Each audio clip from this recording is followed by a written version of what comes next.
എൻ്റെ മെൻറ്ററും എൻ്റെ ജീവിതത്തിൽ എൻ്റെ ഏറ്റവും പ്രിയപ്പെട്ട എൻ്റെ സുഹൃത്ത്, എൻ്റെ പാർട്ട്ണർ, എൻ്റെ വഴികാട്ടി നിങ്ങൾ തന്നെ, ഇപ്പോഴത്തെ പവർ ഗ്രൂപ്പിൻ്റെ തലവനുമായ ശ്രീ അജു വർഗീസ്. ഒരുപാട് കാര്യങ്ങൾ പറയണം. അതിൽ പ്രധാനമായിട്ടുള്ള കാര്യം, ഞാൻ കഴിഞ്ഞ ഒരു 2 മാസം മുന്നേ ഈയിടെയായിട്ട് സിനിമ കുറച്ച് കുറയ്ക്കുകയും സ്റ്റേജ് ഷോയിലാണ് ഫോക്കസ് ചെയ്യുന്നത്. സ്റ്റേജ് ഷോ, പരസ്യം, അങ്ങനെയുള്ള പരിപാടികൾ. അങ്ങനെ സ്റ്റേജ് ഷോയിൽ വേണ്ടിയിട്ട് ഞാൻ ഓസ്ട്രേലിയയിലിരിക്കെ എനിക്കൊരു ഫോൺ കോൾ വരുന്നു. അതിന് മുന്നേ ഞാൻ ഇടയ്ക്ക് എന്നെ വിളിച്ചിട്ട് ഇങ്ങനെ കുറച്ച് കാര്യങ്ങൾ പറയാറുണ്ടായിരുന്നു. അപ്പോൾ എന്നോട് പറഞ്ഞു വിജയ്, തമിഴ്നാടൻ വിജയ് CM ആയപ്പോൾ ഞാൻ തീരുമാനിച്ചു അടുത്തൊരു 15 വർഷത്തിലേക്ക് CM ആവാം എന്നുള്ളൊരു തീരുമാനം എടുത്തിരിക്കുകയാണ്. എന്നെ അജു വിളിച്ച് പറയുന്നത്, നീ ആദ്യം CM ആവണ്ട, അതിനു മുന്നേ ഇതൊക്കെ പറഞ്ഞതല്ലേ, നീ CM ആവണ്ട, അതിനു മുന്നേ അതിന് ഒരു ബേബി സ്റ്റെപ്പ് എന്നുള്ള രീതിയിൽ ആദ്യം അമ്മയുടെ പ്രസിഡന്റ് ആവാം നമുക്ക്. അമ്മയുടെ പ്രസിഡന്റ് ആയതിനു ശേഷം നമുക്ക് 15 വർഷത്തിനുള്ളിൽ നമുക്ക് ചാരിറ്റിയൊക്കെ ചെയ്യണം, ആൾക്കാരെ പറ്റിക്കാൻ, കണ്ണിൽ പൊടിയിടാൻ ചാരിറ്റിയൊക്കെ ചെയ്ത് വിജയ് ചെയ്ത പോലെ. എന്നിട്ട് നമുക്ക് പതിയെ CM ആവാം. ആദ്യം അമ്മയുടെ പ്രസിഡന്റ് ആയതിനു ശേഷം CM ആവാം. ഓസ്ട്രേലിയയിൽ ഇരിക്കുന്നു.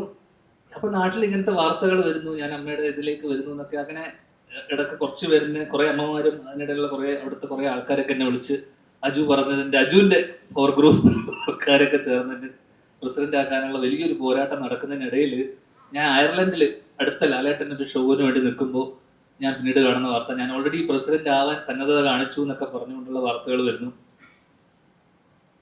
ഈ പവർ ഗ്രൂപ്പ് എന്ന് പറഞ്ഞാൽ ദിലീപേട്ട നിങ്ങളല്ല, അത് അജു വർഗീസ് ആണ്. നിങ്ങൾ ഈ പവർ ഗ്രൂപ്പ് അവിടെ ഇരുന്നു, അത് അജു വർഗീസ് ആണെന്നുള്ളത് മനസ്സിലാക്കുക. റോണി ചേട്ടൻ ഇവിടുത്തെ എക്സിക്യൂട്ടീവ് ബിനാമി, നിങ്ങളുടെ ബിനാമിയാണ്. റോണി ചേട്ടൻ ഇപ്പോഴും ഒരു S എന്നുള്ളൊരു ഷർട്ട് ഇട്ടിട്ടാണ് വന്നത്. അത് സൂപ്പർമാൻ അല്ല, അത് ശ്വേത ചേച്ചിയാണ്. വേറെ ഏതൊക്കെ അക്ഷരമുണ്ട് നിങ്ങൾക്ക്? ഇപ്പോഴും എക്സിക്യൂട്ടീവ് കമ്മിറ്റിയിൽ ഇത്രയും സ്ട്രോങ് ആയിട്ട് നിൽക്കുന്ന ഒരാള്, ശ്വേത ചേച്ചിക്ക് ഇത്രയും സപ്പോർട്ട് കാണിച്ചുകൊണ്ട് ഇവിടെ വരെ.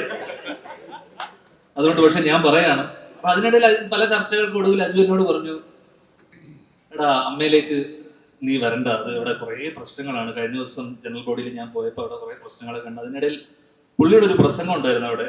ആ പ്രസംഗത്തിനെ കുറിച്ച് പുള്ളി എൻ്റെ അടുത്ത് വളരെ വാദവരാതെ, എൻ്റെ പ്രസംഗം വളരെ ഗംഭീരമായിരുന്നു എന്ന് പറയുകയും അതിനെക്കുറിച്ച് പലരും അഭിപ്രായം പറഞ്ഞ വോയിസ് നോട്ടുകൾ എനിക്ക് അയക്കുകയും ഈ ജനറൽ ബോഡിയിൽ അദ്ദേഹം സംസാരിച്ച കാര്യങ്ങളെ വളരെ ശക്തമായത് ഇംഗ്ലീഷിലുള്ള ഒരു പ്രസംഗമായിരുന്നു, അത് പറ്റിയിട്ടുള്ള വോയിസ് നോട്ടുകൾ എനിക്ക് അയക്കുകയും ചെയ്തുകൊണ്ട് എന്നോട് പറഞ്ഞു, നീ പ്രസിഡന്റ് ആവണ്ട, ഇനി അത് വേണ്ട, CM ആവണ്ട, ഗവർണർ ആവും. ഗവർണറിന് വലിയ പണിയൊന്നുമില്ല.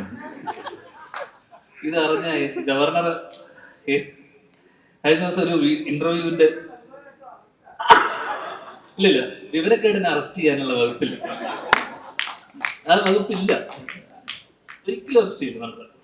നമ്മൾ അറസ്റ്റ് ചെയ്ത് അപ്പൊ തന്നെ ഇറക്കിക്കൊണ്ടുവരും, ബെയിലിൽ ഇറക്കും. ദിലീപേട്ടൻ നമ്മൾ ഇറക്കും.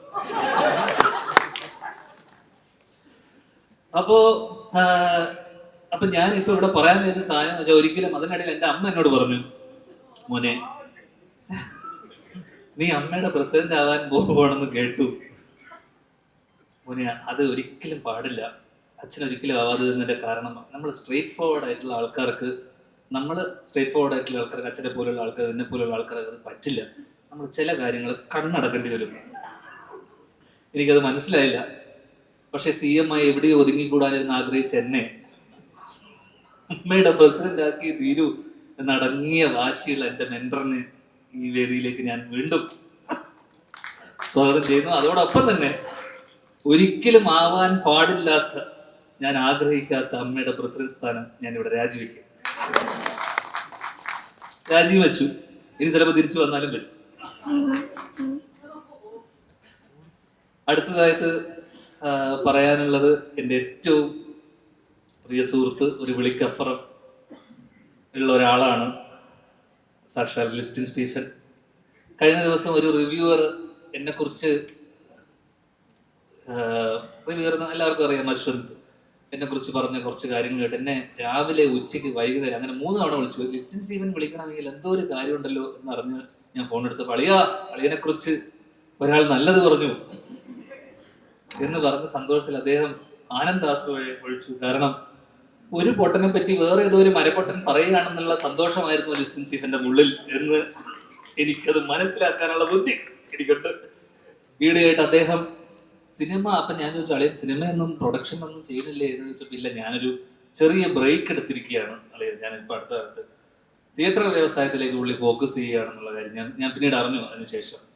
പക്ഷെ എനിക്ക് പറയാനുള്ള കാര്യം അത് വലിയൊരു മണ്ടത്തരമാണെന്ന് എനിക്ക് തോന്നുന്നു. കാരണം എല്ലാ വർഷവും ഇപ്പം സിനിമയുടെ എണ്ണം കുറഞ്ഞു, എല്ലാ വർഷവും 5ഉം 10ഉം സിനിമ എഴുതുന്ന ലിസ്റ്റിൻ സ്റ്റീഫന്റെ സിനിമകളാണ് അദ്ദേഹത്തിന്റെ തിയേറ്ററിൽ തന്നെ ഓടിച്ച് കളിച്ചുകൊണ്ടിരുന്നത്. ഇപ്പൊ സിനിമ ഇല്ലാത്തതുകൊണ്ട് തിയേറ്റർ വ്യവസായത്തിന് ചെറിയ കേടുപാട് പറ്റിയിട്ടുണ്ടെന്ന് പറഞ്ഞു. അതുകൊണ്ട് തന്നെ നിങ്ങൾ വീണ്ടും മകനെ മടങ്ങി വരൂ, പ്രൊഡക്ഷനിലേക്ക് തിരിച്ചു വരൂ, നിങ്ങളുടെ സിനിമകൾ നിങ്ങൾ തന്നെ തിയേറ്ററിലേക്ക് ഓടിക്കൂ എന്നുള്ള അഭ്യർത്ഥനയും കൊണ്ട് ലിസ്റ്റിൻ സ്റ്റീഫനെയും ഈ പരിപാടിയിലേക്ക് സ്വാഗതം ചെയ്യുന്നു. അടുത്തതായിട്ട് last but the not the least എന്ന് പറഞ്ഞ പോലെ 2 പേരുണ്ട്. ഇല്ല 2 പേരെ കുറിച്ച് പറഞ്ഞേ പറ്റുള്ളൂ. ദിലീപേട്ടനും നവ്യയും. അതിൽ പ്രധാനമായിട്ടും ദിലീപേട്ടൻ ഒന്നുമില്ല, അച്ഛൻ പോയതിന് ശേഷം സ്വാഭാവികമായിട്ടും ഞങ്ങൾ ഒരു കഴിഞ്ഞ വർഷം പ്രിൻസ് ആൻഡ് ഫാമിലിയാണ് അവസാനം ഓടിയ പടം, ഓർമ്മയിൽ എന്നും ഉണ്ടാവും. അപ്പോൾ ആ സിനിമയ്ക്ക് ശേഷം ചിലപ്പോൾ പല ബന്ധങ്ങളും സിനിമ കഴിയുന്നതോടുകൂടി അത് പലപ്പോഴും ഇല്ലാതാവും. ആ സിനിമ കഴിഞ്ഞതിന് ശേഷം എനിക്ക് തോന്നുന്നു കഴിഞ്ഞ ഒരു വർഷത്തിനിടയിൽ അച്ഛൻ പോയതിന് ശേഷം ആയിക്കോട്ടെ പലരും വിളിക്കാറുണ്ട്, പലരും ചിലർ കാണണമെന്ന് പറയാറുണ്ട്. പക്ഷേ എല്ലാ മാസത്തിലും അല്ലെങ്കിൽ 2 ആഴ്ച കൂടുമ്പോൾ ദിലീപേട്ടൻ്റെ ഒരു ഫോൺ വിളി ഉണ്ടാവും. എല്ലാം ഓക്കെ അല്ലേ, ഇതല്ലേ എന്ന് പറഞ്ഞൊരു ഫോൺ വിളി ഉണ്ടാവും. അതിനിടയിൽ അടുത്ത കാലത്ത് എനിക്ക് തോന്നുന്നു അന്ന് പോയി അച്ഛൻ്റെ മരണസമയത്ത് വന്ന പലരും തന്നെ പിന്നീട് വീട്ടിലേക്ക് വരികയോ അല്ലെങ്കിൽ കാണാൻ വരികയോ ഒന്നും ഉണ്ടായിട്ടില്ല. അതിൽ എപ്പോഴും വിളിച്ച് അമ്മ ഓക്കെ അല്ലേ അല്ലെങ്കിൽ നീ ഓക്കെ അല്ലേ എന്ന് വിളിച്ച് ചോദിക്കുന്ന ഒരാളാണ്. അതിലിപ്പോൾ അടുത്ത് എനിക്ക് തോന്നുന്നു കഴിഞ്ഞ 2 ആഴ്ച മുന്നേ വിളിച്ചിട്ട് പറഞ്ഞു ഞാൻ അങ്ങോട്ട് വരുന്നുണ്ട് എന്നിട്ട് എന്നെ 3-4 തവണ വിളിച്ചു. ഞാൻ ഫോൺ എടുത്തില്ല.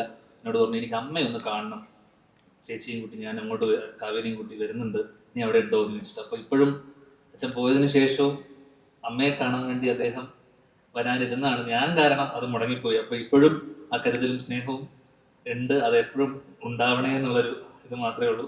ഒരുപാട് സന്തോഷം. ഇങ്ങോട്ട് ഞാൻ വിളിച്ചപ്പോൾ, ഞാൻ ഇന്നലെ ഞാനാണ് വിളിച്ചതിന് ഒരുപാട്, അതിലെ വിളിച്ചപ്പോൾ തന്നെ ഓടി വന്നതിന് ഒരുപാട് സന്തോഷവും നന്ദി അറിയിച്ചു കൊള്ളുന്നു. ലാസ്റ്റ് വീണ്ടും നവ്യയിലേക്ക് പറയുമ്പോൾ ദൈവം ചില ആഗ്രഹങ്ങൾ അവസാനത്തേക്ക് ചിലപ്പോൾ മാറ്റിവെക്കുന്നു പറഞ്ഞ പോലെ നവ്യ എനിക്ക് തോന്നുന്നു ഞാൻ ഏതോ എൻ്റെ ഇൻ്റർവ്യൂ ജീവിതം തുടങ്ങിയ കാലം മുഴുവൻ ആ ഒരു ഇതിലാണ് നവ്യയോടുള്ള ഇഷ്ടം പറഞ്ഞുകൊണ്ട്. അങ്ങനെ എനിക്ക് തോന്നുന്നു അതിനുശേഷം നവ്യ കല്യാണം കഴിച്ചു. നവ്യക്ക് ഇപ്പോൾ കല്യാണം കഴിക്കാനുള്ള മകനായി എന്നിട്ടാണ് ഞങ്ങൾ അവസാനം ഒരുമിക്കുന്നത്.